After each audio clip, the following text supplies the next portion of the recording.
लगातार दिखाते रहेंगे, पर उससे पहले आपको सुनाते हैं PCC chief Govind Singh Dotasra press वार्ता कर रहे हैं। क्या कुछ कह रहे हैं, जरा सुनिए। हैं कि इस व्यक्ति ने किन किन लोगों को, हम सबको हराने के लिए किन किन लोगों को मदद की।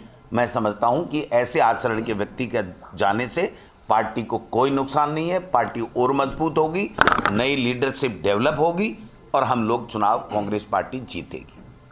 एजेंसी का कोई दबाव लगता है आपको इसके ऊपर? एजेंसी का भी इतने साल से मतभेद चल रहे थे, इस बार वो तो देखो मेन एजेंडा है भारतीय जनता पार्टी का, किसी के खिलाफ एजेंसियों का दबाव बनाना।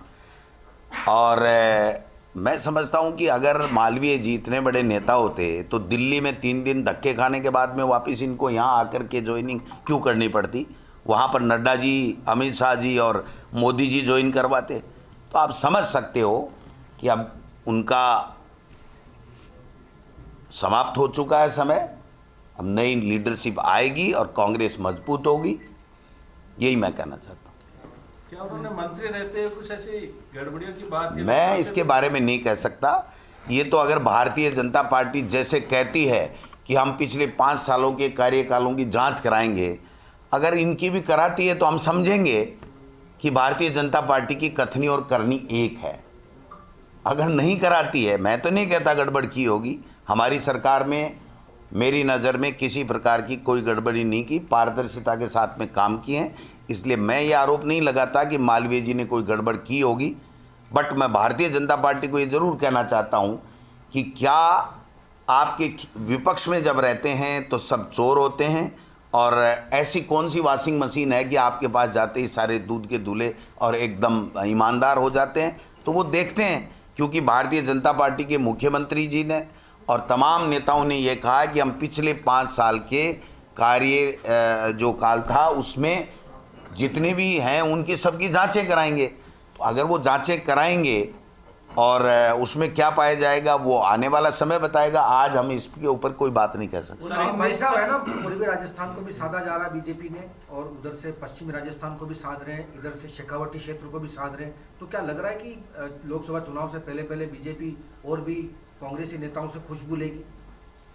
मुझे लगता है कि अब वो बीजेपी नहीं रही जो भारतीय जनता पार्टी 2 से लेकर के और आडवाणी जी के नेतृत्व में रथ यात्राएं निकाल करके जनता से वोट लेती थी और जनता का दिल जीत करके अपना जनाधार बढ़ा रही थी। अब भारतीय जनता पार्टी इस प्रकार से हो गई कि ईडी, इनकम टैक्स, सीबीआई का डर दिखाओ और एक वातावरण बनाओ और एक माहौल बनाओ कि देखो कांग्रेस टूट रही है, कांग्रेस खत्म हो रही है, कांग्रेस से सब जा रहे हैं, इसलिए वोट आप हमको दे दो। मैं समझता हूं कि केवल परसेप्शन के लिए ये काम कर रही है, वो इस परसेप्शन बनाने में कामयाब नहीं होंगे। सर एक आखिरी सवाल, मोदी जी ने कहा है कि राजनीति के लिए नहीं, मैं राष्ट्र नीति के लिए निकला हूँ, ये भी एक परसेप्शन तो कोई भी हम कौन सी राष्ट्रीय नीति की बात नहीं करते हैं या राष्ट्र के लिए काम नहीं करते हैं।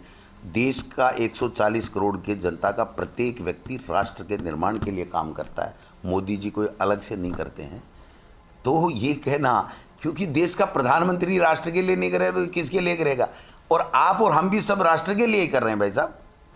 राष्ट्र सबसे आगे है, राष्ट्र के बाद में ही सब चीज़ें, राजनीति सब चीज़ें आती हैं, इसलिए इसमें कोई नई बात नहीं है। ये तो 140 करोड़ लोग सब राष्ट्र के लिए काम करते हैं। अच्छा भाई साहब, जो बीजेपी में जा रहे हैं नेता वो ये कह रहे हैं कि कांग्रेस का जो पुराना विजन था, इंदिरा का विजन, राजीव का विजन, लेकिन अब वो विजन खत्म हो चुका है कांग्रेस का, इस तरीके से आरोप लगा रहे हैं वहाँ जाकर। वो तो उनको बेचारों को जो पढ़ाया जाता है ना कि ये बोलना, उतना ही बोलते हैं उनके खुद के विवेक से नहीं बोलते हैं।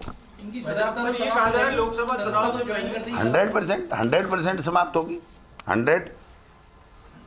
ये भी बात आ रही है कि 30 से पहले और भी बड़े नेताओं की ज्वाइनिंग होगी, तो क्या ये लोकसभा चुनाव से पहले माहौल ये काल्पनिक बात है, काल्पनिक बात है। अब ये भी एक खबर आ रही है कि भारतीय जनता पार्टी में लोकसभा चुनाव से पहले या लोकसभा की टिकटों के समय बड़ा भूकंप आएगा और भारतीय जनता पार्टी भी टूट सकती है। तो ये तो खबरें हैं, खबरें सही हैं गलत हैं कोई कुछ नहीं कह सकता, इसलिए इस तरह की खबरों का कोई आधार नहीं है। लेकिन मैं एक बात ज़रूर, आप जब बैठे ही हो तो मैं कहना चाहता हूँ कि मुख्यमंत्री जी ने बनते ही ये कहा था कि अब आज के बाद में कोई पेपर लीक नहीं होगा।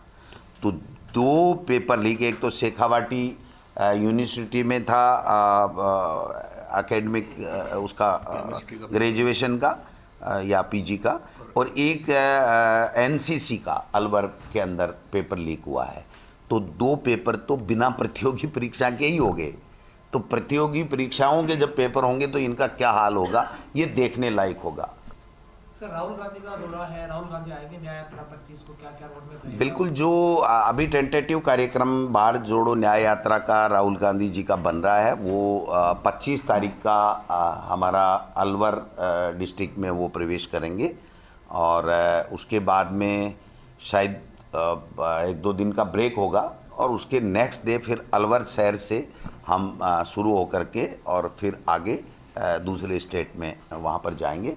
तो हम इस तैयारी के लिए 22 तारीख से मैं, रंधावा जी, टीकाराम जूली जी और तमाम हमारे वरिष्ठ सारे नेता हम लोग यहाँ से दौसा लोकसभा का कार्यक्रम करेंगे, फिर भरतपुर का करेंगे। ऐसे करते करते हम अलवर में जाएंगे और वहाँ पर